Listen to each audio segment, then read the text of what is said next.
அனைவருக்கும் வணக்கம். இன்றைக்கி மார்க்கெட் வந்து நல்ல புல்லிஷில் இருந்தது. எல்லாரோட போர்ட்ஃபோலியோவும் பாசிட்டிவில் தான் இருக்க சான்ஸ் இருக்குது. இன்றைக்கி வந்து முக்கியமான ஒரு விஷயத்தை பற்றி பேச போகிறோம். நம்ம வந்து நிறைய பேர் ஷேர் மார்க்கெட்டில் பாட்டமில் வாங்கிட்டு மேலே விற்கிறாங்க. ஸோ அதில் மேக்ஸிமம் ஆட்கள் ரீட்டெயிலர்ஸாக இருக்க சான்ஸே கம்மி. பெரிய பெரிய பிக் பிளேயர்ஸ் தான் வாங்குகிறாங்க. ஸோ பாட்டம் பீசிங் அப்படின்னு சொல்லுவாங்க. ஆக்சுவலாக கழுகு மாதிரி வெயிட் பண்ணி வாங்குறாங்க. அப்படிங்கிறத பற்றி எப்படி வாங்கலாம் அப்படிங்கிறத பற்றி இந்த வீடியோவில் ஃபுல் அண்ட் ஃபுல் பார்க்க போகிறோம். ஒரு 10 ஸ்டாக்ஸை பற்றி இந்த வீடியோவில் டீட்டெயில்டாக பார்க்க போகிறோம். ஒரு ஸ்டாக்கை பற்றி ஃபுல்லாக அனலைஸ் பண்ண போகிறோம். வீடியோ ஃபுல்லாக பாருங்கள். நிறைய புதிய நண்பர்கள் வந்து நம்ம வீடியோவை பார்க்குறாங்க. ஸோ அவங்களுக்காக எல்லா வீடியோலையும் சொல்கிறது தான். கமெண்ட் செக்ஷனில் வந்து ஒரு மெசேஜ் வந்து பின் பண்ணி வச்சுருக்கேன். ஸோ அதை பார்த்தீங்கன்னா என்னோடய டெலகிராம் சேனல் லிங்க் எல்லாமே அதில் இருக்குது. ஸோ உங்களுக்கு அது யூஸ் ஆகும். கண்டிப்பாக பாருங்கள். இன்றைக்கி வந்து நம்ம ட்ராக் பண்ணுற 93 க்ரோத் ஸ்டாக்ஸில் Tata investment, Zentec, Elitecon, Newgen software, Polymedicure, Laurus lab, Supreme petrochemical, Coforge, Nava limited, so இந்த மாதிரி ஸ்டாக்ஸ் எல்லாம் பாசிட்டிவில் க்ளோஸ் ஆகிருக்கு. டாடா இன்வெஸ்ட்மெண்ட் வந்து 6.5% க்ளோஸ் ஆகிருக்கு.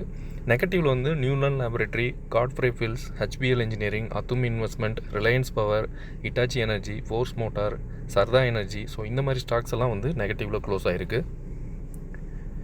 இதில் வந்து மெயினாக வந்து நம்ம நியூசன் சாஃப்ட்வேரை பற்றி நேற்று பேசிகிட்டு இருந்தோம். நேற்று போட்ட வீடியோலையும் சொல்லியிருந்தோம். நேற்று டெலகிராம் சேனலில் யார் இருக்காங்களோ அவங்களுக்கும் சொல்லியிருந்தோம். இது வந்து ஒரு நல்ல ஒரு பிரேக் அவுட் கொடுக்க சான்ஸ் இருக்குது அப்படின்னு. இன்றைக்கி வந்து 5% மேலே போயிருக்கு. ஸோ இவங்க வந்து ஐடி சாஃப்ட்வேர் இதில் இருக்காங்க. 52 வீக் லோவில் இருக்காங்க. ஸோ இந்த மாதிரி கேட்டகரியும் நம்ம என்ட்ரு ஆகிட்டு இருக்கோம். இவங்க டெக்னிக்கலாக நம்ம வந்து இதில் பேசணுன்னா நிறைய வால்யூம் நடந்திருக்கு. அதாவது இதுக்கு முன்னாடி ப்ரைஸ் வந்து மேலே மூவ் ஆகலை. ஸோ இன்றைக்கி வந்து ஒரு ஹை வால்யூம் நடந்திருக்கு. பார்க்கலாம் இது மேக்ஸிமம் மேலே போக சான்ஸ் இருக்குமா அப்படின்னு. ஏன்னா மார்க்கெட் வந்து நல்ல புல்லி சென்டிமெண்ட்ஸ், நல்ல கைட் பண்ணால் மேலே போக சான்ஸ் இருக்குது. இது நேற்று ஃபோர்காஸ்ட் வந்து மேபி தப்பாக இருக்குன்னு நினைக்கிறேன். இன்றைக்கி வந்து கிளியராக நான் எடுத்திருக்கேன். ஃபோர்காஸ்ட் வந்து இந்த ஸ்டாக்குக்கு வந்து 46% மேலே போகுன்னு சொல்கிறாங்க. டவுன் வந்து 5% தான் போக சான்ஸ் இருக்குன்னு சொல்கிறாங்க. இவங்க ஆல்ரெடி 52 வீக் லோவில் தான் இருக்காங்க. அடுத்து வந்து பிஎஸ்சி, இந்த ஸ்டாக் வந்து நிறைய பேர் வச்சுருக்காங்க. ஆக்சுவலாக நிறைய பேர் விற்றுட்டாங்கன்னு தான் சொல்லணும். இது வந்து நான் வந்து ட்ரெண்ட் லைன் போட்டிருக்கேன் பாருங்கள். இந்த ட்ரெண்ட் லைனை பிரேக் அவுட் பண்ணால் மேபி மேலே போக சான்ஸ் இருக்குது. நம்ம இதுக்காக வாங்கினோன்னா எல்லாத்துக்குமே ரீசன் இருக்குது. நம்ம வந்து 52 வீக் லோலையும் வாங்குகிறோம், அதுக்கப்புறம் இந்த மாதிரி ட்ரெண்ட் லைன் போட்டு வாங்குகிறோம், அதுக்கப்புறம் 200 மூவிங் ஆவரேஜ் பற்றியும் வாங்குகிறோம். ஸோ அந்த மாதிரி நிறைய கண்டிஷன்ஸ் இருக்குது. ஸோ எல்லாத்தையும் ஒரு ரீசனாக வச்சுட்டு நம்ம வாங்கணுன்னா மேபி நமக்கு 50 அட்லீஸ்ட் 80% சான்ஸ் இருக்குது வின் பண்ணுறதுக்கு ஒரு மார்க்கெட்டில். ஸோ அப்படி தான் நம்ம சக்ஸஸாக பார்க்க முடியும். ஸோ இது வந்து இந்த ஒரு ட்ரெண்ட் லைனை பாருங்கள். இது வந்து 200 மூவிங் ஆவரேஜ் கீழே வரல. ஸோ அதனால நம்ம வந்து அந்த இடத்துல என்ட்ரானோம். ஆல்ரெடி ஒரு 10% 12% நம்ம ப்ராஃபிட் எடுத்துட்டோம். ஸோ எகெயின் என்ட்ராயிருக்கும். இப்போ வந்து 3% 4% நெகட்டிவில் இருக்குது. ஸோ இதை வந்து பிரேக் அவுட் கொடுத்தா ஒரு நல்ல சின்ன ஹை போக சான்ஸ் இருக்குமா அப்படின்னு எதிர்பார்க்கலாம். மேபி ஒரு 2600 போக கூட சான்ஸ் இருக்குதுன்னு நான் நினைக்கிறேன். இல்லை கீழே வந்தால் கூட நம்ம ஆவரேஜ் பண்ணணும். எப்போயுமே நம்ம ஒரு ஸ்டாக்கை வந்து வாங்கும்போது கையில் பஃபர் அமௌண்ட் வச்சுக்கிட்டு வாங்கணும். இதுவுமே நல்ல கம்பெனி தான். 44% மேலே போகுன்னு சொல்கிறாங்க. அப்பர் மேலே போக சான்ஸ் இருக்குது. 2% தான் கீழே போக சான்ஸ் இருக்குது. ஸோ இதுதான் ரேட்டிங் கொடுத்தது அனலிஸ்ட்டு. அடுத்து வந்து ட்ரெண்டு, இந்த ஸ்டாக்கை பற்றி கேட்டிருந்தாங்க. ஆக்சுவலாக எல்லா ஸ்டாக்குமே நம்ம ட்ராக் பண்ணி தான் இருக்கோம். இன்றைக்கி பார்க்குற எல்லா ஸ்டாக்குமே. இவங்க வந்து ரெடிமேட் கார்மெண்ட்ஸ் இதில் இருக்காங்க. இவங்க வந்து எல்லாருக்குமே தெரியும், இவங்களோட ஸ்டோர்ஸ்லாம் நிறைய இருக்குது, டாடா குரூப்பு. ஸோ அதனாலே நிறைய பேர் உள்ளே வருவாங்க. ஸோ இவங்க வந்து ஒரு சின்ன ட்ரெண்ட் லைன் போட்டிருக்கேன். ஸோ இது எந்த அளவுக்கு ஒர்க் அவுட் ஆகும்னு தெரில. 2 ட்ரெண்ட் லைன் இருக்குது. ஸோ இதை வந்து பிரேக் அவுட் பண்ணால் மேபி மேலே போக சான்ஸ் இருக்குதுன்னு நினைக்கிறேன். மேக்ஸிமம் இது கன்சல்டேஷனில் தான் இருக்குது. இது ஆல்ரெடி பாட்டமில் தான் இருக்குது. 52 வீக் லோவில் தான் இருக்குதுன்னு நினைக்கிறேன். ஃபோர்காஸ்ட் வந்து 38% மேலே போகுன்னு சொல்கிறாங்க. 17% டவுன் ஆகும் சான்ஸ் இருக்குங்கிறாங்க. ஸோ இது வந்து கொஞ்சம் பார்த்து தான் முதலீடு பண்ணோம். முன்னாடி பார்த்த 2 ஸ்டாக் வந்து நமக்கு கிளியராக தெரியுது. இது வந்து இன்னும் ப்ரிடிக்ட் பண்ணுறது கொஞ்சம் கஷ்டம் தான். இன்னும் ஒரு 1 வீக் போச்சுன்னா இது எந்த மூவ்மெண்ட் போகும் அப்படின்னு கண்டுபிடிச்சிடலாம். கொஞ்சம் வெயிட் பண்ணலாம். அடுத்து வந்து பிஎல்எஸ், இந்த ஸ்டாக்குமே 52 வீக் லோவில் இருக்குது. இது வந்து கிளியராக தெரியுது, ஒரு சார்ட் பேட்டர்னுக்குள்ளே சுற்றிட்டு இருக்குது பாருங்கள். ஒரு 1 மந்த்தாக ஒரே இதில் தான் ஒரே ஒரு டைம் மட்டும் ஹை வால்யூம் நடந்திருக்கு. அதுவுமே நெகட்டிவில் தான் முடிஞ்சிருக்கு. ஸோ இதை வந்து ப்ரைஸ் வந்து யாரோ கண்ட்ரோல் பண்ணாங்க, கிளியராக தெரியுது. இவங்க வந்து அவுட் சோர்சிங், விசா, பாஸ்போர்ட் இது வந்து அட்டஸ்டேஷன் பண்ணி கொடுத்துட்ருக்காங்க. யுஏஇயில் யாராச்சும் இருந்தாங்கன்னா அவங்களுக்கு கிளியராக தெரியும். இவங்க வந்து சூப்பரான ஒரு, அதாவது யுஏஇ எம்பசி இருக்குது. ஸோ அவங்க த்ரூவாகவும் பாஸ்போர்ட் நம்ம அப்ளை பண்ணலாம். இப்போ ரெனிவல் எது வேணாலும் பண்ணலாம். அப்படி இல்லைன்னா இவங்கள்ட்டையும் பண்ணலாம். இவங்க வந்து கொஞ்சம் ஹையர் காஸ்ட்டு. பட் ஒரு சில யுஏஇ எம்பசியில் இவங்க வந்து லிங்க் பண்ணியிருக்காங்க பிஎல்எஸ் மேக்ஸிமம் எல்லா யுஏஇ எம்பசிலையும் லிங்க் ஆகிருக்கு. ஸோ எனக்கு வந்து இந்த ஸ்டாக்கை பற்றி தெரியும். இவங்க வந்து 52 வீக் லோவில் இருக்காங்க. பட் நல்ல ஒரு கம்பெனி தான். ஒரு ட்ரெண்ட் லைனுக்குள்ளே இருக்குது. மேபி இது பிரேக் அவுட் கொடுத்தா மேலே போக சான்ஸ் இருக்குது. நம்ம இதே மாதிரி ஸ்டாக்கை வந்து நம்ம குஜராத் ஃப்ளோரோ கெமிக்கலில் என்ட்ராகி ஒரு 12% ப்ராஃபிட் எடுத்தோம் ரீசெண்டாக. மேபி ஒரு 5 days லாஸ்ட் வீக்கில் தான். நான் அதையுமே டெலகிராம் சேனலில் அப்டேட் பண்ணியிருந்தேன். அடுத்து வந்து சரதா எனர்ஜி. ஆக்சுவலாக இந்த ஸ்டாக் எல்லாமே PE வேல்யூவேஷன் கம்பேர் பண்ணாதீங்க. ஆக்சுவலாக PE வேல்யூவேஷன் எப்படி பார்க்கணுன்னு ஒரு வீடியோ போட்டிருக்கேன்.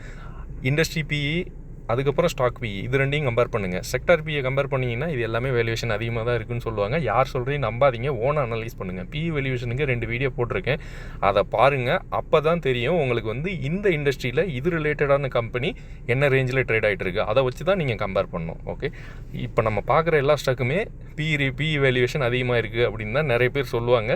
பட் என்னை பொறுத்த வரைக்கும் நான் அந்த மாதிரி பார்க்கல. இது வந்து சரதா எனர்ஜி. இதுவுமே ப்ரைஸை வந்து பயங்கரமாக கண்ட்ரோல் பண்ணிகிட்டு இருக்காங்க. இப்போ வரங்க ரீசெண்டாக கண்ட்ரோல் பண்ணிவிட்டு அதுக்கப்புறம் மேலே வந்து நல்லா ஜூம் ஆகிருக்கு, மேலே பெருசாக மூவ் ஆகிருக்கு. பட் ஒரு சின்ன கேப் இருக்குது பாருங்கள்.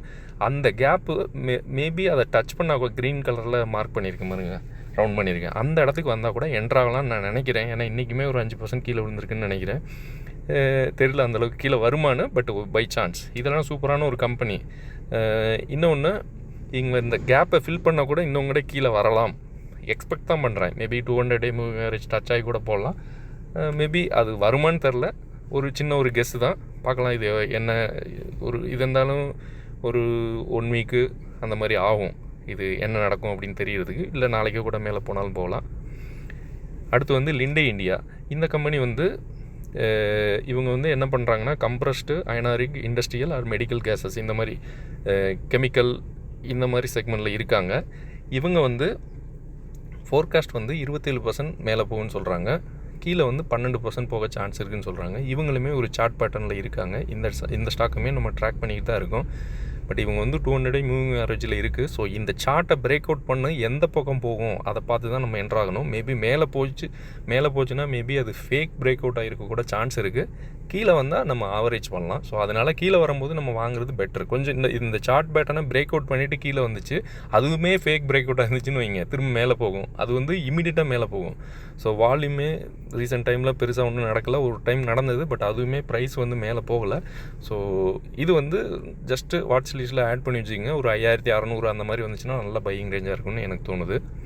அடுத்து வந்து அஸ்ட்ராசென்கா. இவங்க வந்து ஃபார்மா மெடிசின்ஸ் இந்த மாதிரி ஹெல்த் கேர் இதில் இருக்காங்க. இந்த ஸ்டாக்கை பற்றி நம்ம நிறைய தடவை பேசியிருக்கோம். ஆக்சுவலாக இந்த ஸ்டாக்கில் நம்ம நிறைய தடவை என்ட்ராக கூட இருந்திருக்கோம். பட் என்ட்ராக முடியாமல் அந்த டைமில் அமௌண்ட் இல்லாமல் என்ட்ராகலை. ஒரு 8200-day மூவிங் ஆவரேஜ் வரும்போது இந்த ஸ்டாக்கோட ஸ்பெஷாலிட்டி பாருங்கள். எல்லா டைமும் அந்த 200-day மூவிங் ஆவரேஜில் டச் ஆகும்போது அதுக்கப்புறம் அது கீழே இறங்கவே இல்லை, மேலே தான் போயிட்டுருக்கு. இது வந்து சூப்பரான ஒரு கம்பெனி, எல்லாருக்குமே தெரியும் இந்த கம்பெனி. இப்போ வந்து ஒரு சார்ட் பேட்டர்னில் இருக்காங்க. ப்ரைஸை வந்து யாரோ கண்ட்ரோல் பண்ணிகிட்ருக்காங்க. மேபி இது கீழே வர சான்ஸ் இருக்குமா, மேலே போக சான்ஸ் இருக்குமான்னு கெஸ் பண்ண முடியாது. ஏன்னா ஆல்ரெடி 200-day மூவிங் ஆவரேஜில் டச் ஆகி ஒரு 3 கேண்டில் 4 கேண்டில்லே மேலே போயிருக்கு. ஸோ நிறைய பை பண்ணிவிட்டு மேபி அதை விற்றுக்கிட்டு இருக்காங்களான்னு கூட தெரில. ஸோ இது வந்து கொஞ்சம் வெயிட் பண்ணி தான் வாங்கணும். கீழே வந்தால் கண்டிப்பாக என்ட்ரு ஆகலாம். ஒரு 8000, 8400, 8100 அந்த ரேஞ்சு கூட நல்ல என்ட்ரியாக இருக்கும். பட் இப்போதைக்கு என்ட்ரானா கொஞ்சம் பிரச்சனை தான். ஏன்னா இது வந்து 10400 தான். இது வெரி க்ளோஸ் தான். மேபி ஒரு கேண்டில் கூட மேலே போகும். அந்த மாதிரி ஸ்டாக் தான் இது. இதெல்லாம் 20% மேலே போகிற ஸ்டாக்கு ஒரு நாளையில். Max Health. இந்த ஸ்டாக் வந்து ஹெல்த் கேர் சர்வீசஸ் ஹாஸ்பிட்டலில் இருக்காங்க. இவங்களோட ஃபோர்காஸ்ட் வந்து 30% மேலே போகுன்னு சொல்கிறாங்க. டவுன் வந்து 46% மேலே போகுன்னு சொல்கிறாங்க, கீழே போகுன்னு சொல்கிறாங்க. ஸோ இந்த ஸ்டாக் வந்து மேக்ஸ் ஹெல்த்து நம்ம சொல்லிக்கிட்டே இருந்தோம் 200-day மூவிங் ஆவரேஜ் பக்கத்தில் வந்தால் வாங்கலாம் அப்படின்னு ஒரு 1 மந்த்துக்கு முன்னாடி இருந்து பேசிகிட்டு இருந்தோம். பட் இது இன்றைக்கி விழுந்துட்டு டக்குன்னு மேலே போயிருக்கு. என்ட்ராக முடியல. ஒரு 2% இன்றைக்கி மேலே போயிருக்கு. பட் அதுக்கு கீழே இது வரைக்கும் வரல. ஸோ அதனால் இந்த ஸ்டாக்கை பற்றி சொல்கிறேன். Maybe 200-day moving average cut ஆகி கீழே வந்தால் நான் என்ட்ராகலாம் அப்படின்னு பார்த்துட்ருக்கேன். ஏன்னா இதெல்லாம் வந்து இந்த சார்ட்டை பார்த்தீங்கன்னா இது வந்து லார்ஜ் கேப்பில் இருக்காங்க. சூப்பரான ஒரு கம்பெனி, எப்போயுமே கீழே விழலை. இதோட ஃபினான்ஸு எல்லாமே நல்ல இவங்க ஸ்ட்ராங் ஃபைனான்ஸ் இருக்காங்க. நல்ல கம்பெனி ஹெல்த் கேர் சர்வீசஸில் இருக்கிறதுனால சொல்கிறேன். அடுத்து வந்து தெர்மாக்ஸ். இந்த கம்பெனி அதாவது இந்த கம்பெனி வந்து என்ன பண்ணுறாங்கன்னா அதாவது manufacturer sale of boilers, heating, cooling equipments, industrial chemicals, water and waste management equipments. So இந்த மாதிரி இது வந்து இன்ஜினியரிங் செக்டார் அதோட வெசல்ஸ் இந்த மாதிரிலாம் ப்ரொடியூஸ் பண்ணி கொடுக்குறாங்கன்னு நினைக்கிறேன். ஃபோர்காஸ்ட் வந்து 54% சொல்கிறாங்க, டவுன் வந்து 27% போகும்னு அனலிஸ்ட் சொல்கிறாங்க. ஸோ இந்த ஸ்டாக் வந்து ஆல்ரெடி 52 வீக் லோவில் தான் இருக்குது. இன்னொன்று ஒரு சின்ன சார்ட் பேட்டர்ன் அந்தளவுக்கு ஒரு சுற்றிட்டு இருக்குது, பட் இருந்தாலும் ஒரு ஹை வால்யூம் நடந்திருக்கு. ஸோ அதனால தான் இந்த சார்ட்டை வந்து நான் ஸ்க்ரீன் பண்ணியிருக்கேன். முன்னாடி ஒரு விழுந்த ஹை வால்யூம் வந்து நல்லாவே மேலே போயிருக்கு, அதுக்கப்புறம் வந்து ஹை வால்யூம் நடந்திருக்கு, பட் ப்ரைஸ் பெருசாக மூவ் ஆகலை. ஸோ மேக்ஸிமம் இது வந்து ஹை வால்யூம் நடந்ததுனால நிறைய பையர்ஸ் இருந்தாங்கன்னா, ஒரு கெஸ் தான் சொல்கிறேன், நிறைய பையர்ஸ் இருந்தாங்கன்னா ப்ரைஸ் வந்து ஒரு 1 வீக்கு இல்லை இமீடியட்டாக மேலே போக சான்ஸ் இருக்குது. பட் அது எந்த அளவுக்கு சாத்தியம்னு தெரியல. ஒரு 3800 அந்த ரேஞ்சு கூட போக சான்ஸ் இருக்குது. கீழே வந்தால் கூட நம்ம வாங்கலாம், ஆல்ரெடி இது பாட்டமில் தான் இருக்குது. ஸோ கொஞ்சம் இன்னும் ஒரு 3000 சூப்பரான பையிங் ரேஞ்சு பார்க்கலாம், இது அந்தளவுக்கு வருமானு. இது சூப்பரான ஒரு கம்பெனி தான். அடுத்து வந்து இரேடா பற்றி கேட்டிருந்தாங்க, இதோட க்ரோத் எப்படி இருக்கும் அப்படின்னு. இந்த கம்பெனியில் வந்து நானும் தான் என்ட்ரு ஆகிருக்கேன், என்கிட்ட தான் இருக்குது, நல்லா நெகட்டிவில் தான் இருக்குது, 24% என்னமோ தான் நெகட்டிவில் இருக்குது. மார்க்கெட் கேபிட்டல் வந்து 43,000 கோடி இருக்குது. இந்த கம்பெனி வந்து இதில் இருக்க ப்ரைஸ் ஃபோர்காஸ்ட்லாம் கிடைக்கல, 77% வந்து அப்பர் போகும்னு சொல்கிறாங்க, அவ்வளோதான் இதில் இருக்குது. லோ ப்ளஜ்டு ப்ரொமோட்டர் வந்து நல்ல ப்ரொமோட்டர், ப்ளஜ் வந்து அதிகமாக பண்ணல அப்படிங்கிறாங்க. கவர்மெண்ட் கம்பெனி இது மட்டும்தான் எனக்கிட்ட கேட்டால் ப்ளஸ்ஸாக இருக்குது. இதெல்லாம் வந்து ஒரு 2 வருஷத்துக்கு முன்னாடி வாங்கிட்டேன். என்ன சொல்ல, அது 2 வருஷம் இல்லை, இது புதுசாக வந்தப்போ வாங்கினேன், கொஞ்சம் பாசிட்டிவில் தான் போச்சு, பட்டு நான் விற்காமல் விட்டுட்டேன். இப்போ வந்து நல்ல நெகட்டிவில் இருக்குது. அந்த டைமில் எனக்கு அந்தளவுக்கு அனலைஸ் பண்ண தெரியாது, நான் ஜஸ்ட்டு ஆப்ஷன்ஸை விட்டுட்டு உள்ளே வரும்போது நான் இதை வாங்கினது.